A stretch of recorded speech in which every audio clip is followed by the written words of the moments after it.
this week's Mortgage Minute with Mitch. So quick reminder, opening day is just 34 days away. And tomorrow actually the Guardians start Cactus League play out in Goodyear, Arizona. So looking forward to that. But as far as mortgage news, looked like we were going to have a pretty good week this week and kind of rebound some of the pricing we've lost the last few weeks.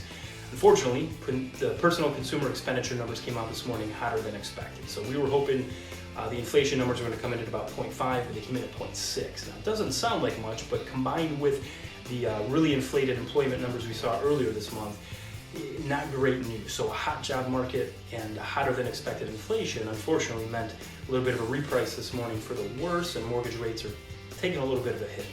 So you hate to see some momentum lost and some of the optimism change, but unfortunately that's where we find ourselves now. Don't be alarmed, in a couple weeks we should see a little bit of a reversal. So March 10th, which is Mario Day for those with kids, that's going to be when the next employment number comes out. We're hoping to see a little bit of a reversal from last month's massive 517,000 jobs added.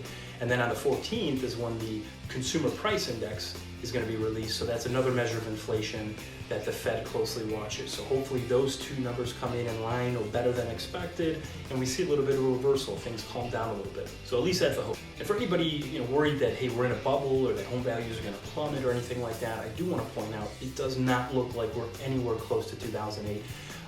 And one of the biggest measures is delinquencies and foreclosure rates. So back then in 08, they were 6 times where they're at right now. 6 times higher. So we're nowhere near those levels. As long as people continue to pay their mortgages and not walk away from their homes, we should be in great shape. The fact that inventory is pretty low still and demand is pretty high, all that equates to home values appreciating, and we should see continued growth in our equity for all you homeowners out there. So let that sink in. That's good news overall, even though rates are moving in the wrong direction. The Cavs unfortunately lost the first game back from the All-Star break last night. It was a tight one against the Denver Nuggets. They're actually the top team out west. So overall, it was a pretty good game. They're back in action tonight in Atlanta against the Hawks, and it is fish fry season. So let me know your favorite spot. I'm going to be starting tonight at St. John Bosco over in Parma Heights. It's catered by Bruno's Restaurante over in Cleveland. So if you don't talk about Bruno, you need to. It's an amazing Italian joint. Do check it out if you haven't yet, but they got a great fish fry. So that's where I'm going to start the season. Let me know your spots. And as always, thanks for watching. We'll see you next week.